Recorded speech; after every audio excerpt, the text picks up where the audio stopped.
Cześć wszystkim. Ostatnio, jak dobrze wiecie, testuję miecz Kriegera od nowości, więc pomyślałem, że wpadę na poradnik, jak w tych pierwszych miesiącach konserwować miecz, tak żeby z jednej strony pozbywać się na bieżąco szczerb, które na początku żywotności miecza bardzo często się pojawiają, a z drugiej strony konserwować go tak, żeby nie pojawiła się korozja. Ja nazywam się Kuba Potocki i lubię nakrywać mieczem.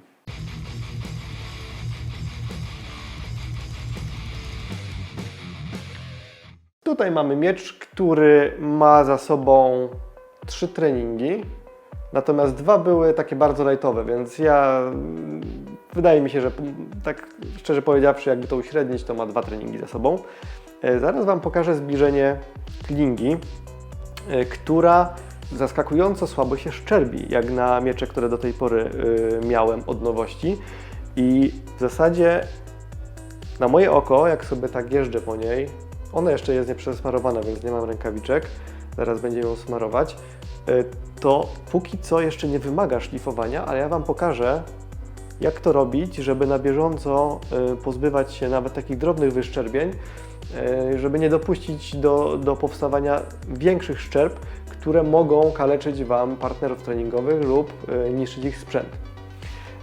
Więc po każdym treningu róbcie sobie zawsze, musicie sobie zrobić taki schemat działania. Wracacie do domu, nie idziecie pod prysznic jeszcze, bo po prysznicu nie będzie już się Wam nic chciało, tylko w pierwszej kolejności bierzecie miecz i sięgacie po podstawowy zestaw narzędzi. Coś do szlifowania. Ja tutaj mam ostrzałkę do noży kuchennych, która już jest dosyć mocno sfatygowana i ledwo zipie, ale może to być też jakiś pilnik taki z gradacją dosyć wysoką lub zwykły kamień do ostrzenia. Coś po prostu, co stępi te wszystkie wyszczerbienia, które tutaj mają takie, które chwytają materiał, jak się przejdzie, albo skórę, nie? Haratają. Więc tak jak mówię, ostrzałka jest doskonałym sposobem, żeby po całej klindze jechać i pozbywać się na całej długości wszelkiego rodzaju wyszczerbień. Jak już sobie ją w ten sposób oszlifujemy, to dobrze byłoby całość miecza, nie tylko klingę, ale i jelec i głowicę zakonserwować. I ja ostatnimi czasy dopadłem w Castoramie bardzo tanio, chyba za 6 albo za 7 zł, tego typu spray. To się nazywa White Grease, biały smar. I on służy do konserwowania elementów stalowych, chyba mechanicznych nawet w samochodach. Doskonale sprawdza się na mieczach, ponieważ dobrze przylega do powierzchni i nawet jak chwycimy miecz do ręki, to do takiej gołej ręki, to ta warstwa jeszcze przez jakiś czas będzie się trzymać. Dopiero jak wielokrotnie będziemy gdzieś tam ten miecz macać, ona dopiero zejdzie i te pierwsze procesy korozyjne będą miały okazję w ogóle się pojawić. Jeżeli nie macie czegoś takiego, od biedy wystarczy zwykły olej kuchenny, bo na przykład akurat Wam się puszka skończyła, jesteście po treningu, nie mieliście czasu, żeby kupić nowy. Idziemy do kuchni, bierzemy olej rzepakowy, czy słonecznikowy, czy jakikolwiek inny i powlekamy całość. Olej ma jedną wadę, jełczeje z czasem i wydziela taki specyficzny zapach, więc ja nie polecam oleju jako takiego długotrwałego środka do konserwacji, ale na sytuacje awaryjne zawsze jest to lepsze niż zostawienie miecza samego sobie gdzieś w kącie na parę dni. Wtedy przyjdziemy i mamy rdzawy nalot wszędzie.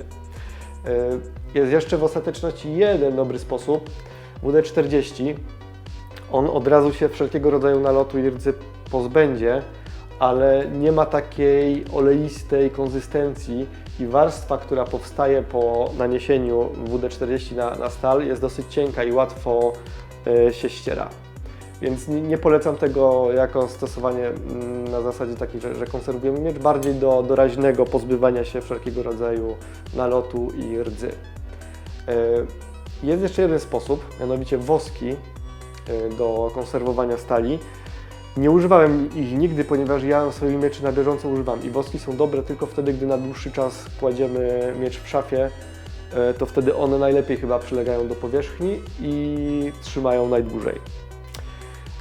Jeżeli chcecie dowiedzieć się, jak pozbywać się już wszelkiego rodzaju nalotów i rdzy, to ja parę lat temu nagrałem takie wideo, gdzie totalnie zardzewiałego federa doprowadzam do stanu używalności, więc możecie sobie to odświeżyć. To jest chyba 40 minut materiału, bo tam musiałem się mocno naszorować, żeby usunąć te rdze. I tylko jak nie macie tyle czasu, to przypomnę, że dobrze jest mieć jeszcze włókninę ścierną. Tu są 3 rodzaje twardości. Najczęściej przydaje się ta średnia, czyli zielona.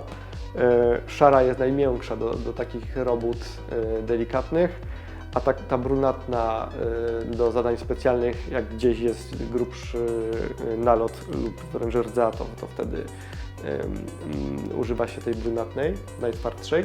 Natomiast jest jeszcze jeden patent, gąbki ścierne. Ona ma gradację 120 i ona lepiej od włókniny sobie radzi z taką grubszą rdzą.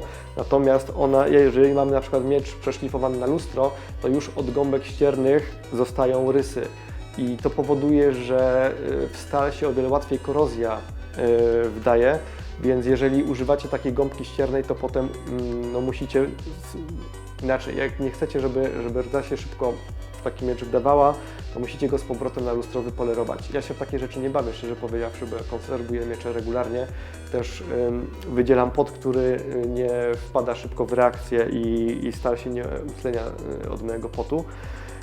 Więc nie mam takiej potrzeby, natomiast wiem, że jeżeli tylko macie jakąś grubszą robotę do załatwienia na mieczu, który jest wypolerowany na lustro, na przykład miecze Aureusa tak mają, to wtedy powinniście starać się idealnie go wypolerować, żeby też ta powierzchnia była lustrem. To tyle, jeżeli chodzi o takie szybkie, doraźne rady. Mam nadzieję, że komuś się to przyda.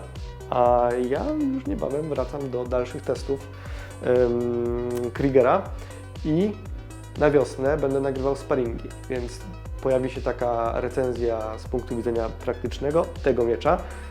Też wrzucę taką samą recenzję Aureusa Viriona i to pojawi się wiosną, być może wczesnym latem, a wcześniej mam jeszcze parę rzeczy do nagrania, więc będzie co robić. I dla mnie, i dla Was będzie co oglądać. Trzymajcie się, do następnego. I naklikajcie mieczem. Nawet jak jest pandemia, idźcie na zewnątrz i machajcie w powietrze. Trzymajcie się.